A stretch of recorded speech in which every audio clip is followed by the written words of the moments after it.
This morning on DC News Now, we're talking about any remaining rain showers associated with this system have since worked its way out, but we do have a chance for a few of those spotty showers that are back out towards our west to move in this afternoon. So make sure you still have the rain gear on hand. Of all latest details and timing coming up. And 4 separate shootings overnight in the district. 1 person dead and 3 more hurt. I'm Lex Juarez, and I'll have a live update coming up. And cleanup efforts underway after a tornado touches down in Virginia Beach, damaging homes, uprooting trees, and leaving people without power. Your alarm is going off? And reporting for duty, how a boy from Southern Maryland is getting an early start on his dream job. The station covering all of the DMV. This is DC News Now. All right, good Monday morning to you. Your time right now is 6 o'clock. Thanks for joining us. I'm Corey James. Good morning. I'm Tanaya Wright. We're going to start you off with a live look outside on this Monday morning. Sun's starting to come up, Jackie, but it's a cool start to the day. Yeah, and we're going to be seeing those temperatures today, tomorrow, as well as Wednesday, remaining below normal for the start of May. Typically, we see high temperatures, low 70s, but it looks like those high temperatures today and tomorrow, low 60s. Looks like Wednesday, upper 50s. But out there this morning, we're seeing a bit of some cloud cover, but overall, we're drying out after what we saw yesterday with all that rain that did push through. So right now on the radar, not quite as active as what we saw yesterday, and that low continues to track its way across off towards the north, towards New England right now. But we do have a batch of some light rain showers back out towards our west. Those are going to try to push their way in. These will be very spotty across the region through the day today. So just make sure that you do have the rain gear on hand with that passing shower. Aside from that, we're looking at temperatures low to mid 40s farther off towards the north and west, closer towards DC. We're talking about right around 50 in the district, but we're into low to mid 40s for Leesburg and Manassas, upper 40s down towards Leesburg. Those winds mainly out of the south and west, 5 to 10 miles per hour, but we will likely see these winds picking up through the day today. They'll be breezy at times, and those temperatures will climb upper 50s to low 60s today. And we're looking at a chance for a few rain showers right around the 3 o'clock hour today, but it looks like the bulk of any rain shower chances will be later on this afternoon. More details coming up, but Shanika's here with the all-important look at the roadways. How's traffic? All right, good morning. We have an issue. Here's what we're dealing with here. This is DC 295 heading south right between Malcolm X and the Beltway. You're dealing with a serious pedestrian crash.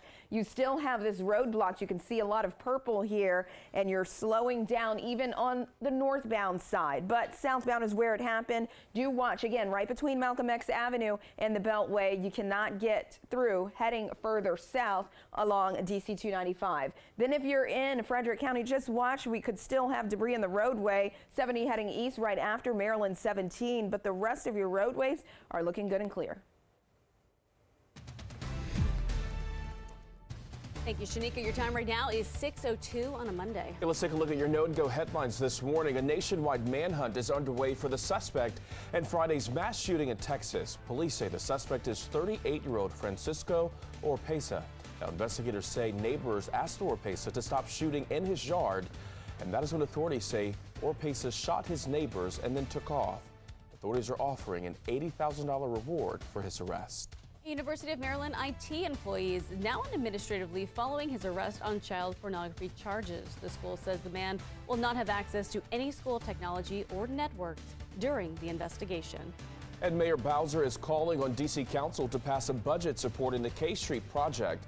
The council recently proposed a budget plan eliminating funding for the project. The plan is part of D.C.'s comeback plan to revitalize downtown. And it's been a busy night for D.C. police with 4 shootings from 10:30 last night through this morning. Our Lex Juarez is live at police headquarters right now. So Lex, this latest shooting we know about happened just before 3 o'clock this morning? Yeah, Tanaya, that's right. Police say a man was shot while he was sitting in his car in the Deanwood neighborhood. Now, this actually happened on Hunt Place, Northeast. Police say the man told officers he was asleep in his car and woke up to someone looking through the window. That person then shot the man and ran away. Well, just an hour and a half before that on J Street Northeast, that's less than half a mile away, another man was shot and he died in that shooting. 2 more shootings also happened in Southeast DC late last night.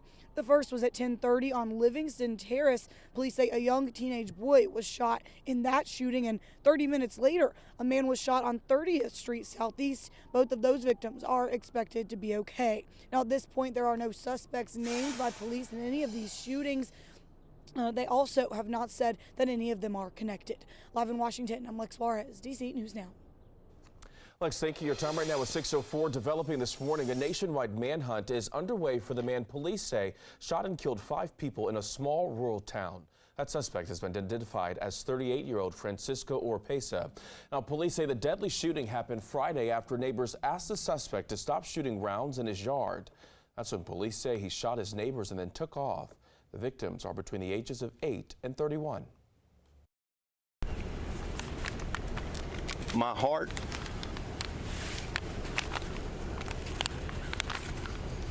is with this 8-year-old little boy. I don't care if he was here legally. I don't care if he was here illegally. He was in my county. 5 people died in my county, and that is where my heart is. So far, police say they have no leads on Oropesa's location. They are offering an $80,000 reward for his arrest. A University of Maryland employee is now on administrative leave following his arrest on child pornography charges. William Gomez has worked in the school's IT department since 2004. Now the school is responding to his arrest in a statement saying in part, quote, this individual has been placed on administrative leave pending further investigation and has no access to university technology, networks, or accounts. In an update this morning out of Prince William County, police say an 8-year-old girl has died after she was hit by a car in Woodbridge. Now this happened in early April. We are told the driver hit the girl while she was sitting in the road. Now she was in the hospital for several weeks with what we're told were life-threatening injuries. Now at this point, the driver is not facing any charges. One person is in custody this morning after a stabbing over the weekend on the National Mall. This happened Saturday near the Washington Monument. Park police responded to the scene just after 5 o'clock that evening. We're told the stabbing came after a dispute between 2 men who knew each other. The victim is expected to be okay. And the family of a man killed by U.S. Park Police now says they're using their court winnings to fight qualified immunity for police. Bijan Gazar was killed by U.S. Park Police after a slow-speed chase in Northern Virginia back in 2017. Gazar was unarmed when he was shot. Friday, a judge signed off on a $5 million settlement for the family. Now they say they're using the money to back lawmakers to fight against policies that make it harder to charge police for their actions on the job. 6:07 is your time right now. Happening today, D.C. Mayor Muriel Bowser is expected to join advocates in a call for D.C. Council to save the K Street project. Advocates call the project an investment in street safety in the district. Now it could be at risk because of budget cuts. Now, so far this year, 17 people have been killed in traffic accidents in the district. Advocates are demanding the district invest in safer streets in the 2024 budget. That includes fully funding and completing the K Street Transit project. And that plan calls for a mix of projected bus and bike lanes. Bicyclists say K Street is very dangerous. It's gotten more and more dangerous, and more people have gotten killed. This is an area that a lot of people have to go through, even if not a lot of people live right here. The project is part of the larger D.C. Comeback Plan. Councilmember Charles Allen says the money for the program should be redirected to the Fare-Free Metro Bus Plan. Mayor Bowser is expected to speak at noon. And last week, Maryland Governor Wes Moore signed a bill into law to encourage the preservation of historic properties. And one neighborhood in Hagerstown has some plans for those major improvements. The Robert W. Johnson Center for Youth, Recreation, Daycare, and Social Services will help distribute the money. Hagerstown YMCA is also partnering with Jonathan Street. And with support from the state, neighbors anticipate a more vibrant community. It would be great to see a lot of new things come through the community and people step forward and be with the community. Governor Moore is keeping his promise to leave no one behind in the state of Maryland, and that includes Jonathan Street. Governor Moore signed into law a $2.5 million commitment for Jonathan Street.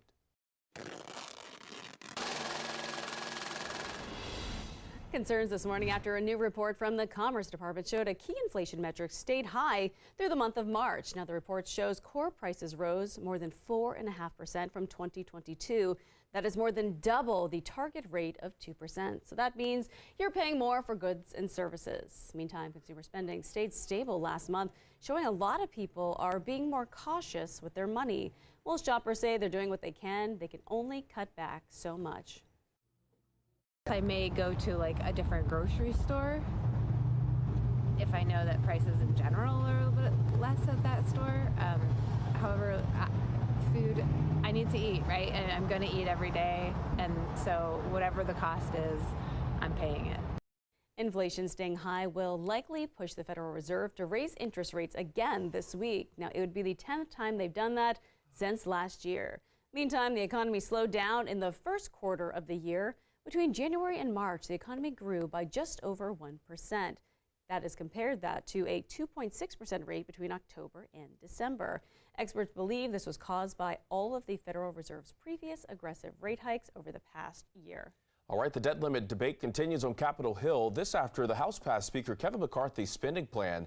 The bill now moves to the Senate, but McCarthy is urging the Senate and President to take action. The House Democratic leader Hakeem Jeffries says he is frustrated by the Republicans' narrowly passed debt ceiling bill. He says the bill is not a serious solution to the looming debt deadline. Meantime, McCarthy responding, saying the bill is needed to curb inflation and help grow the economy. It's not a serious proposal.